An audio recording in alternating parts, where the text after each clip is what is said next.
So welcome back to MKE Gadgets. This is part 2 of my chop saw build, and this is a metal chop saw. In the last video, we made the top of the frame, and today we're going to make the legs and the bottom of the frame. I'll put a link down below to that first video.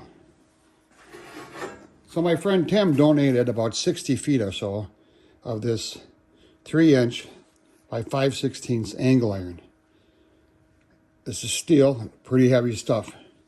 So the saw bolts to the angle iron, and now I have to make a transition to the leg here. But I don't want to cover up this hinge. So what I did is I sawed and milled this notch out there. And that's going to be welded on like that. So I have to make 4 of these. I made 2 already, and I'll show you how I did that.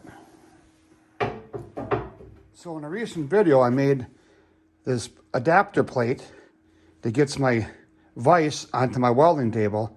And since then, I've been using it non-stop. I wish I would have done this years ago. So I laid out my notch, and I got to cut that out. For that, I'm going to use my Milwaukee bandsaw. I'm going to cut to the left side of the line here, and we'll clean it up in a Bridgeport mill.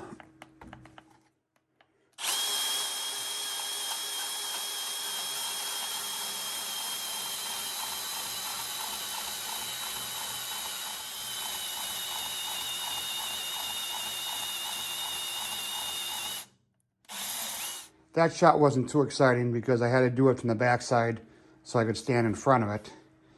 And now I'm going to cut down here, again, staying over here of the line.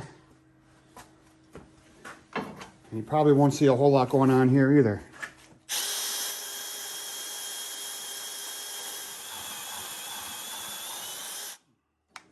It's always nice if you can get them line up like that. That way it doesn't fall off on you. And this is a nice piece of steel, 5/16, I'll save that. Now, if I would have went to the Bridgeport mill and machined this all out, this hunk of steel would have been chips flying all over the place. So I have a lot less. So I'm going to trim to the line here, and we'll check for a fitment. And I want to drop this all the way down to be level or smooth with this surface here.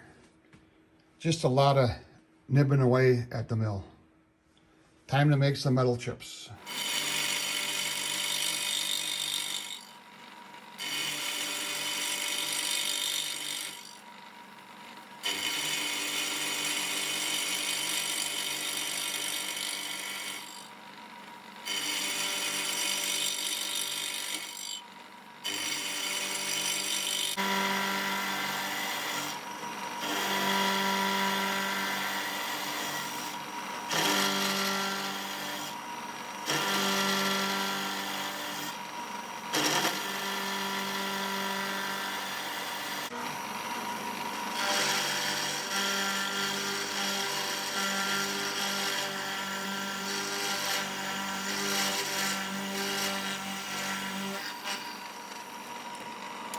Well, with this notched out, whoa, that's hot. With this notched out, I got 3 done, 1 more to go. I'll do it off camera. You can see all the steel chips I got going on here. And if I would have milled it all out, there'd be a lot more. That's why I used the bandsaw. So this is one of the 4 legs. I'm gonna drill and tap 4 1/4 holes along this face here. And I'm gonna do it on the other face that's clamped in the jaws. So there's 4 legs. There's 8 faces, there's 4 holes, so it's 32 1/4 holes. And these are going to be attached accessories in the future, which I have no idea what they are, but it's a lot easier to drill and tap them in a Bridgeport here versus when it's all welded together. You know, it'll never be done. I might put some side panels on this to help keep it clean, add a shop vac or something. I have no idea what I'm going to do in the future.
So there's angle iron on each end supporting the saw.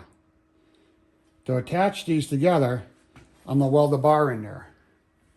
2 bars, front and back. Now we got to take everything apart the saw, take the angle iron and the flat bar and start welding. With everything clamped down, now it's time to make some sparks. I'm going to go in here and weld 4 little sections here. I'm just going to tack it together. I'm going to let it cool, and then I'm going to do a fitment with the chop saw just to make sure all my dimensions are right.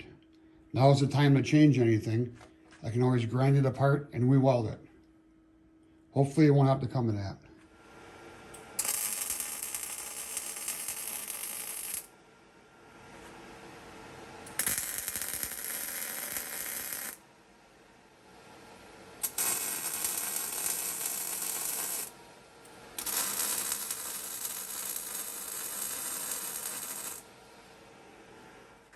So you can see just 4 tacks, maybe half, 3/4 of an inch long. Let it cool a little longer, and then we'll do a fitment. Well, I took it off and I did my fitment, and it worked, and it fit perfect. When you always check it, it will always fit. The one time you don't check it, it won't fit. So now I just gotta add some more weld, and then let it cool, flip it over, and add some more weld and grind. Time to make the sparks.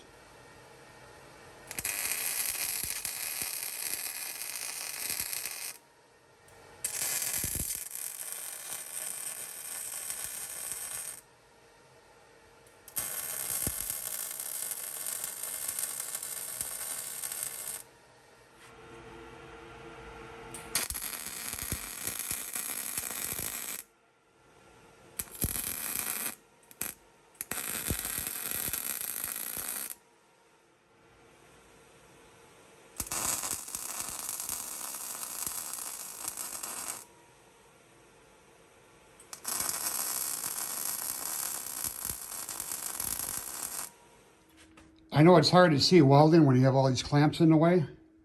I'm gonna let this cool, flip it over, and maybe we can get some better shots of welding in there. Just stay tuned. Well, I ended up adding more clamps again. Just use some 2x4s. Because when I start welding, I don't want this thing to buckle like this or go like that. So hopefully this will hold it in position nice. I'm not worried about these 2x4s starting on fire, because right now it's raining outside. So when I'm done welding, I'm going to take them and just put them outside, let them sit there for a couple days or whatever.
We'll let this all cool off. Yeah, it's warm. And maybe we'll grind that flush or maybe add a little more weld if need to be. So this is where the legs and the part that the saw attached to come together. Let's take a closer look. Once again, I got lots of clamps on here. You can never have too many clamps, and it's good to check them one more time before you take off here and start welding. I have a lot of surface area here to weld, so these 2 pieces should be really strong. I'll put a tack up here and weld in here a little bit. Then I'll have to reclamp and do the opposite side. Sometimes welding is really hard to show because you got to get the clamps in there, the material in there, your torch in there, and find room for the camera. So I apologize if I'm in the way a bit.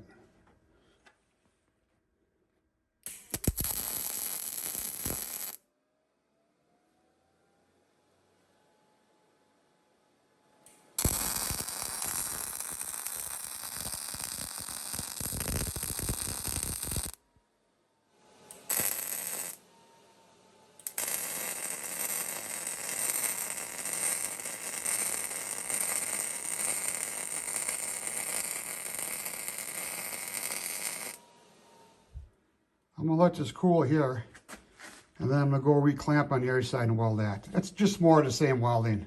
I'll bring you back when there's something more exciting to show. Well, with everything welded up, drilled, machined, tapped, everything is ready for powder coat. The next time you see this table, it'll be a beautiful orange. So this is MKE Gadgets. Stay tuned for the third and final video when it's all done and assembled. Please support my channel by subscribing if you haven't. I'm trying to get to 1 million subscribers by the end of the year. Thanks, we'll see you tomorrow.